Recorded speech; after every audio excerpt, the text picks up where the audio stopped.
Good morning, student. Standard 11th English Medium subject SPNCC Part 2, Chapter number 3, Incorporation of Company. Introduction देखते हैं. In a commercial setup for a larger scale trade and formation of a company is the most suitable arrangement. Okay, commercial setup के लिए या large scale पे अगर आप trade means कि व्यापार करना चाहते हो तो उस सिचुएशन के लिए जो कंपनी जो फॉर्मेशन है वो बहुत ही सुटेबल अरेंजमेंट माना जाता है. Company poses artificial personality. Okay, company क्या करता है कि आर्टिफिशियल पर्सनालिटी पोज करता है. Its legal personality does not automatically come into existence. लेकिन ये अपने आप एग्जिस्ट नहीं होता है, इसके लिए कुछ फॉर्मेलिटीज होती है जो हमें पूरा करना पड़ता है. The procedure of incorporation of a company is complicated and lengthy. Company को स्टार्ट करना यानी उसको इनकॉर्पोरेशन में लाना बहुत ही लेंदी एंड कॉम्प्लिकेटेड प्रोसीजर माना जाता है. Sole proprietorship form can be establish easily. जो सोल प्रोप्राइटरशिप फॉर्म होता है जिसके ओनर एक ही व्यक्ति होता है, उसके प्रॉफिट और लॉस एक ही व्यक्ति फेस करते हैं, तो इसको स्टार्ट करना बहुत इजी होता है, जबकि कंपनी को स्टार्ट करना कॉम्प्लिकेटेड एंड लेंदी प्रोसीजर होते हैं.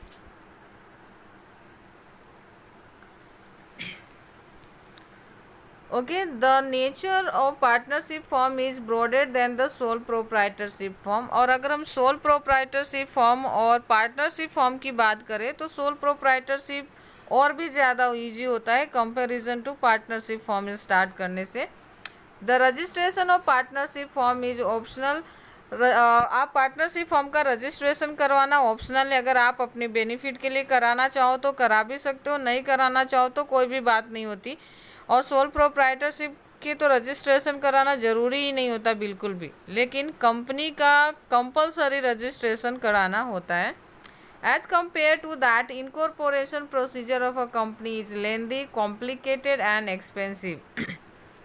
अगर वही हम बात करें कंपनी को स्टार्ट करने को, तो कंपनी के स्टार्ट करने के लिए जो इनकॉर्पोरेशन सर्टिफिकेट चाहिए होता है वो प्रोसीजर काफ़ी लंबी, कॉम्प्लिकेटेड एंड एक्सपेंसिव होता है. A company come into existence after having compiled with the provision of a company act, regulation of necessary documents and completion of legal procedure. Company के incorporation certificate के लिए आपको company act follow करना पड़ता है, registration के necessary document की requirements होती है एंड ऑल प्रोसीजर आपको कंप्लीट करने पड़ते हैं. ओके, यहाँ पे अगर हम आगे देखें तो the person who establish such legal artificial legal personality are known as promoter. और जो व्यक्ति कंपनी को इनकॉर्पोरेशन में लाता है, कंपनी को स्टार्ट करता है, एक उसको आर्टिफिशियल पर्सनालिटी प्रोवाइड करता है, उस पर्सन को हम क्या कहते हैं? प्रोमोटर कहते हैं. Give the definition of promoter. तो याद रखना, person who establish such artificial legal personality are known as promoter. ये बहुत ही इंपॉर्टेंट क्वेश्चन है, तो एक्सरसाइज के अलावा ये आपको क्वेश्चन नोटबुक के अंदर लिखने रहेंगे. अगर हम नेक्स्ट बात करें तो meaning and definition of a company. Meaning, the word company has no strictly technical and legal meaning. Under the British common law, company is defined as a legal person or legal entity. Company word के लिए कुछ बहुत ही ज़्यादा technical या कुछ legal meaning तो नहीं है, लेकिन ब्रिटिश जो कॉमन लॉ था उसके अकॉर्डिंग कंपनी का मतलब होता है एक लीगल पर्सन. ओके, एक लीगल पर्सन या लीगल एंटाइटी मीनिंग होती है इसकी. It is a separate from the capable of surviving beyond the lives of its member. वो कंपनी के अंदर मेंबर जो काम करते हैं वो कंपनी के ओनर नहीं होते. कंपनी खुद से एक सेपरेट आइडेंटिटी रखती है, मतलब कि कंपनी का खुद का मार्केट के अंदर एक अलग पहचान होता है. The members of any company may change, retire and die but does not affect existence of a company. Company में काम करने वाले मेंबर्स या तो मर सकते हैं, रिटायर हो सकते हैं या कंपनी छोड़ के जा सकते हैं, लेकिन उसका कभी भी कोई असर कंपनी के ऊपर नहीं होता है. अगर हम बात करें कि 2013 कंपनी एक्ट के अकॉर्डिंग कंपनी क्या है, तो company means company incorporate under the companies act 2013 और under any previous company law. Company act 2013 introduce state wise. Okay, तो यहाँ कुछ देख रहे हो, कुछ एग्जैक्ट मीनिंग नहीं दिया है। एक इनकॉर्पोरेटेड अंडर कंपनी एक्ट के अकॉर्डिंग जो हम एक संस्था, एक यूनिट स्टार्ट करते हैं, उसी को हम क्या कहते हैं, कंपनी कहते हैं। कंपनी की कैरेक्टरिस्टिक्स की बात करें तो any incorporated company must have a following characteristics. कोई भी ऐसी कंपनी जो कि इनकॉर्पोरेट, उसका इनकॉर्पोरेशन के तहत उसको हमने स्टार्ट किया है, तो उसका कुछ मीनिंग और कैरेक्टरिस्टिक्स होते हैं, उसको हम देख लेते हैं।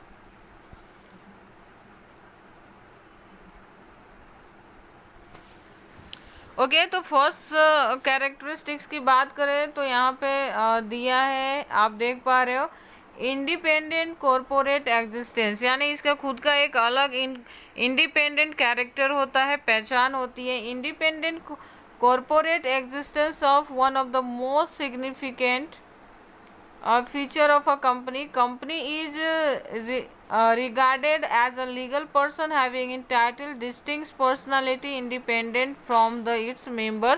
इसका अपने मेंबर के अलावा एक अलग से पहचान होती है। इसको ये किसी के ऊपर डिपेंड नहीं करता है, ये अपनी एक्टिविटीज अपने नाम के ऊपर से करता है।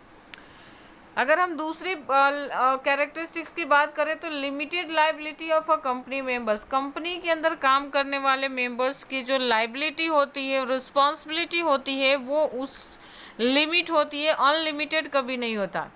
The company being separate legal person, it is the owner of assets and bound with the liabilities. Members even of a whole are neither the owners of a company undertaking nor liable for its debt। ना तो वो company के owner होते हैं और ना company के जो डेप्ट होता है उसको पे करने के लिए रिस्पॉन्सिबल होते हैं। The members liability is limited only to the nominal value of a share taken by them. कोई भी कंपनी का मेंबर उतने ही चीज़ के लिए रिस्पॉन्सिबल होगा जितने वैल्यू के उसने शेयर परचेज करी होगी।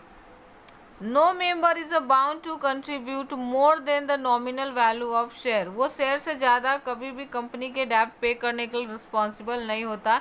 Held by him, how ever company with unlimited liability can be formed. लेकिन कंपनी की जो लाइबिलिटी होती है वो कैसी होती है, अनलिमिटेड होती है। नेक्स्ट हम बात करें तो परपेचुअल एग्जिस्टेंस।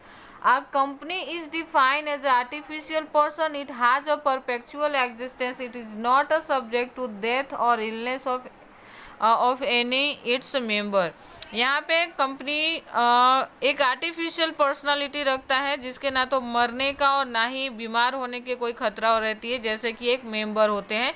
और मेंबर की डेथ हो जाती है, वो जॉब छोड़ के चला जाता है, बीमार होता है, उसका कभी भी कोई भी इफेक्ट कंपनी के जो एग्जिस्टेंस के ऊपर नहीं देखने को मिलता। अगर नेक्स्ट की बात करें तो separate property. Being separate legal person, company is capable to owing, enjoying and the disposing property of its own name. आपको पता है कि जो भी कंपनी से रिलेटेड प्रॉपर्टी होती है वो कंपनी के नेम पे परचेज करते हैं, ना कि किसी मेंबर के नेम पे। No shareholder of a company can claim right over the property of a company. कोई भी शेयर होल्डर कंपनी के प्रॉपर्टी के ऊपर कभी भी क्लेम नहीं कर सकता है। अगर हम देख सके नेक्स्ट, अगर हम बात करें तो आप देख पा रहे हो यहाँ पे नेक्स्ट कैरेक्टरिस्टिक्स दिया है, transferability of a share. Important characteristics है, subject to the provision laid down in the article of association of a company, share is a company can be transfer. Company के शेयर को हम easily transfer कर सकते हैं। Capacity to the company to sue and sued. A company being legal person in the eyes of law entitled legal proceeding against anyone as well as it can be sued by any person in its own name, and its same manner suit can be filed against the company by any person of the breach of contract। Company आपने देखा है कि कभी भी किसी भी तरह का फाइनेंशियली लॉस या तो कंपनी फेस करती है या कंपनी की वजह से दूसरी पार्टी फेस करती है, तो कंपनी के नाम पे केस होता है, ना कि उसके मेंबर के नाम पे। तो कंपनी भी सामने वाली पार्टी को अपने नाम से केस कर सकती है और कंपनी पे भी दूसरी पार्टी किसी भी तरह के फाइनेंशियली लॉस के लिए क्लेम कर सकती है। Okay, professional management. The corporate sector is capable to attaching the growing cadre of professional managers. Okay, professional management की बात करें तो कॉर्पोरेट सेक्टर क्या करती है, कैपेबल है अट्रैक्ट करने के लिए किसको, प्रोफेशनल मैनेजर्स को, ताकि वो इन्वेस्टमेंट प्रोसीजर में पार्टिसिपेट कर सके। अगर फाइनेंस की बात करें तो normally in the incorporated company come into existence on the capital raised by public subscription either on share and debenture. Company में जो फाइनेंस आता है वो कहाँ से आता है, तो कंपनी में फाइनेंस या तो शेयर या तो डिबेंचर इशू करके कलेक्ट किए जाते हैं। तो ये थे कुछ इंपॉर्टेंट कैरेक्टरिस्टिक्स कंपनी के जो हमने अभी यहाँ पे देखा। आगे हम देख लेते हैं कि procedure of incorporation of company. Company को इनकॉर्पोरेशन में लाने के लिए यानी कंपनी को मार्केट में एग्जिस्ट कराने के लिए जनरली हमें किस तरह के प्रोसीजर में जाना पड़ता है।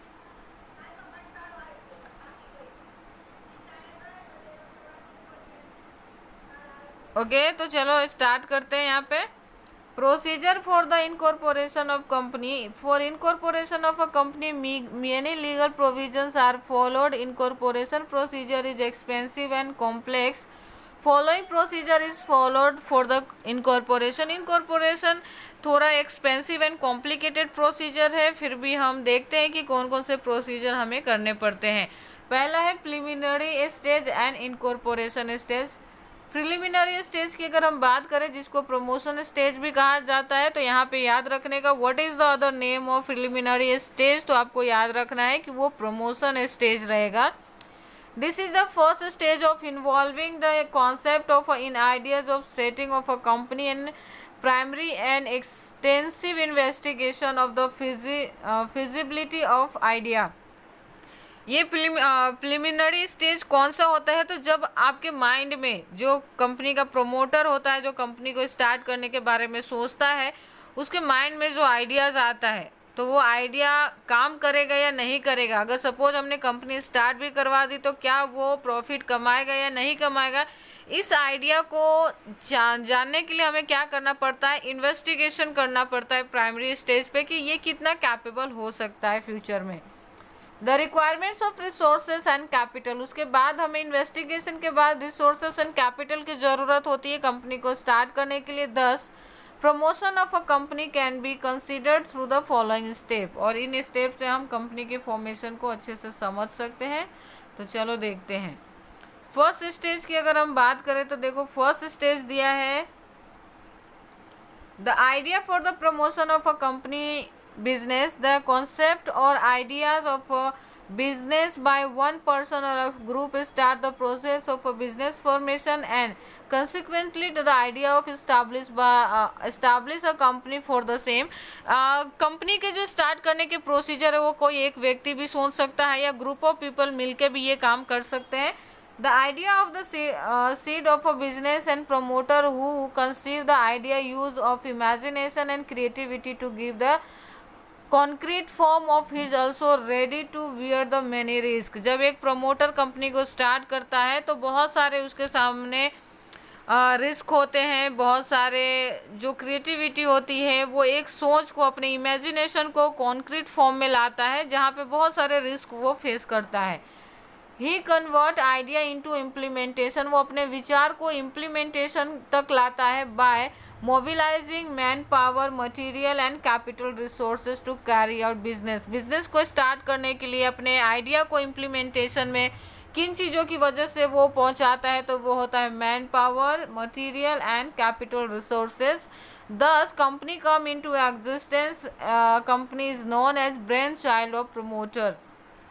ओके, इसी वजह से इसको brain child of a promoter कहा जाता है, क्योंकि एक जो प्रमोटर होता है वही आइडिया इमेजिनेशन करता है कंपनी स्टार्ट करने के लिए, उसके बाद वो मैन पावर, मटेरियल और कैपिटल कलेक्ट करता है और उसके बाद वो कंपनी को एग्जिस्ट कराता है। इसीलिए इसको कंपनी को क्या कहा जाता है, company is known as brain child of promoter. ये बहुत ही इंपॉर्टेंट क्वेश्चन है और इसको भी आपको नोट में लिखने रहेंगे।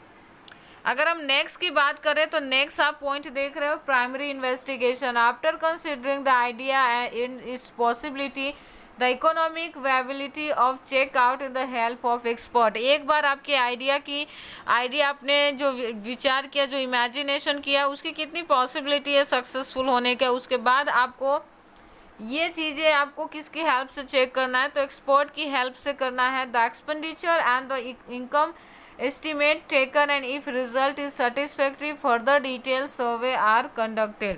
एक बार आपको लगता है कि ये चीज़ें satisfactory है तो आप further detail के लिए जा सकते हो।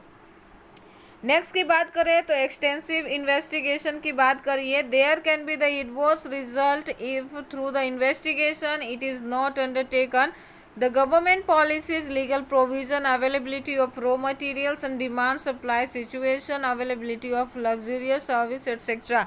किसी भी बिजनेस को स्टार्ट करने के लिए हमें एक्सपेंस से रिलेटेड या उसके मैटर से रिलेटेड इन्वेस्टिगेशन करना पड़ता है, तो जिसमें हम ये चेक करते हैं कि फ़िलहाल गवर्नमेंट पॉलिसी क्या है, क्या लीगल प्रोविजन है जो हमें फॉलो करने पड़ेंगे, रॉ मटेरियल कितना अवेलेबिलिटी है, सप्लाई और डिमांड किस तरह का है, इन तरह के सर्विसेज का। ये सारी चीज़ें चेक करने के बाद अगर आप कंपनी स्टार्ट करते हो तो ही सक्सेसफुल होने के चांसेस रहते हैं।